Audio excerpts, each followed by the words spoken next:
గమ్యాన్ని త్వరగా చేరాలంటే హైదరాబాద్ ఔటర్ రింగ్ రోడ్ ఎక్కాల్సిందే. ఇది సాధారణంగా వాహనదారులకు ఉండే అభిప్రాయం. అయితే ఇప్పుడు ఔటర్ ఎక్కాలంటే చాలా మంది భయపడుతున్నారు. శాశ్వత గమ్యం చేరాల్సి వస్తుందేమో అని అనుమానిస్తున్నారు. ప్రాణాలు గుప్పెట్లో పెట్టుకొని స్టీరింగ్ గట్టిగా పట్టుకొని ఓఆర్ఆర్ ఎక్కాల్సిన పరిస్థితి కనిపిస్తుంది. ఇంతకీ ఔటర్ ఎందుకిలా మారింది? హైదరాబాద్ ఔటర్ రింగ్ రోడ్డుపై తరచుగా జరుగుతున్న ప్రమాదాలు ఏం సూచిస్తున్నాయి? ఇక్కడ వేగానికి అడ్డుకట్టలేదా? నాన్ స్టాప్ రోడ్డుపై నిబంధనలు అమలు కావా? Let's focus.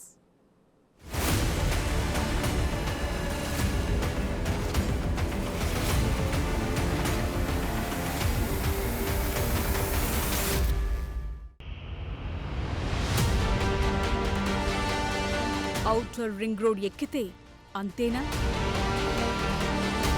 Over speed control కాదా? నాన్ స్టాప్ రోడ్డుపై నిబంధనలు వర్తించవా?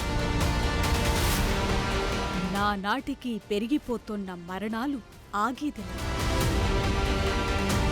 ప్రమాదంలో ఒక వ్యక్తి చనిపోతే ఆ కుటుంబమంతా నష్టపోతుందనే మాట చాలా మంది చెవిన పడట్లేదు.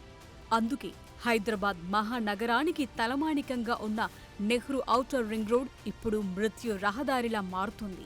విశాలంగా ఉన్న ఈ రోడ్డుపై విచ్చలవిడి స్పీడ్తో ప్రయాణం చేయొచ్చనే అభిప్రాయం వాహనదారుల్లో పెరిగింది.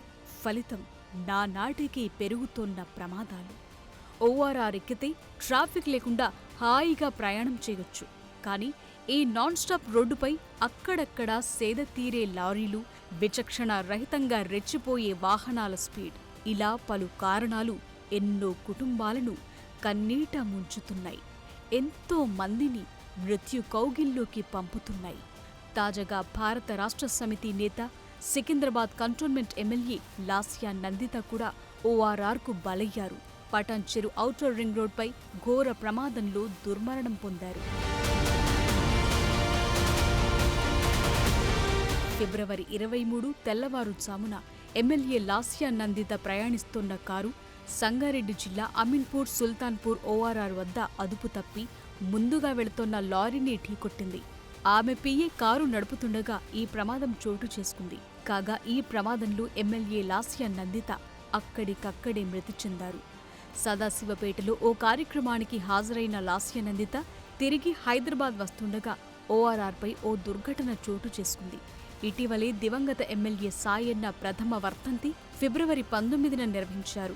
తన తండ్రి ప్రథమ వర్ధంతి కార్యక్రమం జరిగి 4 రోజులైనా కాకముందే సాయన్న కుమార్తె లాస్యా నందిత దుర్మరణం పాలు కావటం అందరినీ విచారంలో ముంచెత్తింది. ఈ ఘటన మహానగర ప్రజలను షాక్కు గురిచేసింది. నిద్రమత్తు, అతివేగమే ప్రమాదానికి కారణమై ఉండొచ్చని పోలీసులు ప్రాథమిక నిర్ధారణకొచ్చారు. ముందు వెళుతున్న వాహనాన్ని తప్పించే క్రమంలో డ్రైవర్ సడన్ బ్రేక్ వేయటంతో కారు అదుపు తప్పి ముందు వెళుతున్న లారీని ఢీకొట్టింది. కొంత దూరం ఈడ్చుకెళ్లిన తరువాత లారీ నుండి విడిపోయిన కార్ రోడ్డు పక్కన రైలింగ్ను బలంగా ఢీకొని ప్రమాదం జరిగిందని భావిస్తున్నారు. ఆ సమయంలో లాస్యా నందిత సీట్ బెల్ట్ పెట్టుకోనట్టు తెలుస్తోంది. ఈ ప్రమాదంలో కారు ముందు భాగం తీవ్రంగా దెబ్బతింది.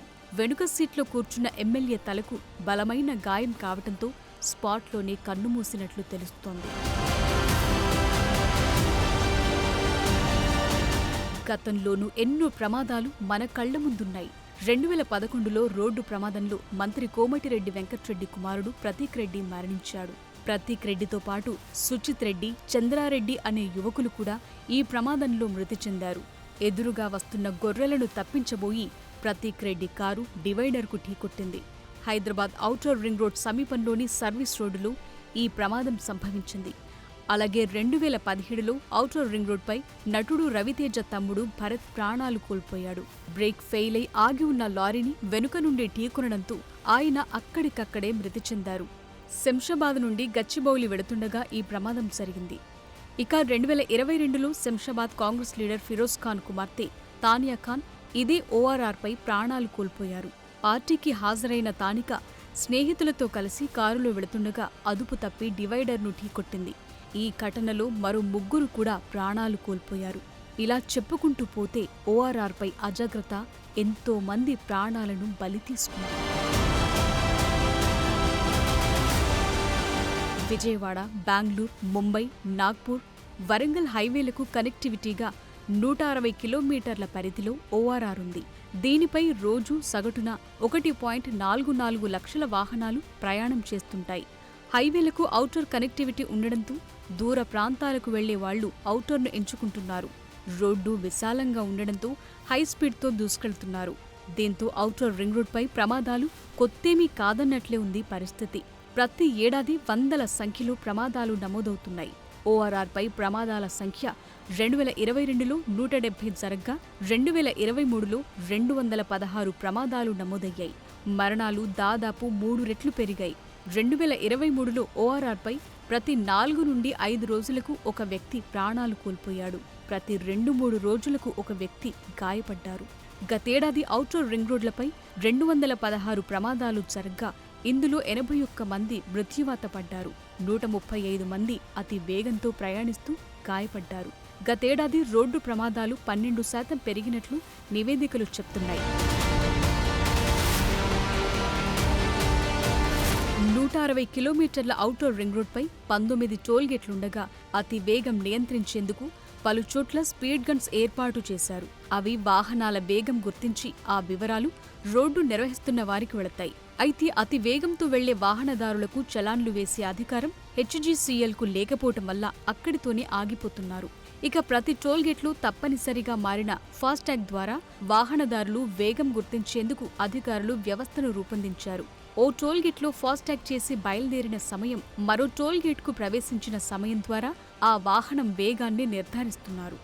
ఇలా ఓఆర్ఆర్పై స్పీడ్, నియమ నిబంధనలు అతిక్రమించిన వాహన యజమానులపై జరిమానాలు విధించే వ్యవస్థ ఉన్నప్పటికీ ప్రమాదాలు మాత్రం తగ్గట్లేదు.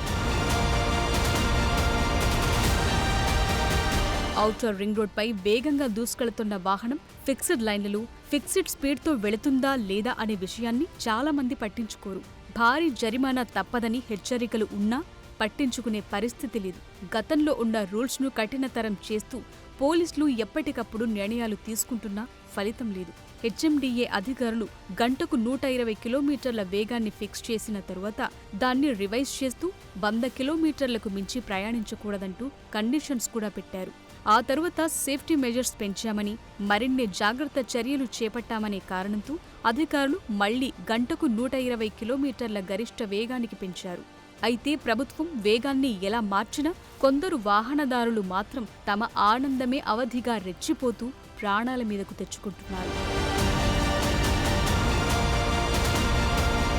ఓఆర్ఆర్ నిబంధనల ప్రకారం 1-2 లైన్లలోనే స్పీడ్ లిమిట్ గంటకు 120 కిలోమీటర్లకు పెంచారు. ఇక హెవీ వెహికల్స్ వెళ్లే లేన్ నెంబర్ 3-4లో 80 స్పీడ్ లిమిట్ ఉంది. ఓఆర్ఆర్పై గరిష్ట స్పీడ్ లిమిట్ గంటకు 80 కిలోమీటర్లు కాగా మినిమం స్పీడ్ లిమిట్ 40 కిలోమీటర్లు పెంచుతూ నిర్ణయం తీసుకున్నారు. అధిక వేగంతో ప్రయాణించే వాహనాలు డివైడర్ వైపు నుంచి మొదటి 2 వరుసల్లో మాత్రమే వెళ్లాలి.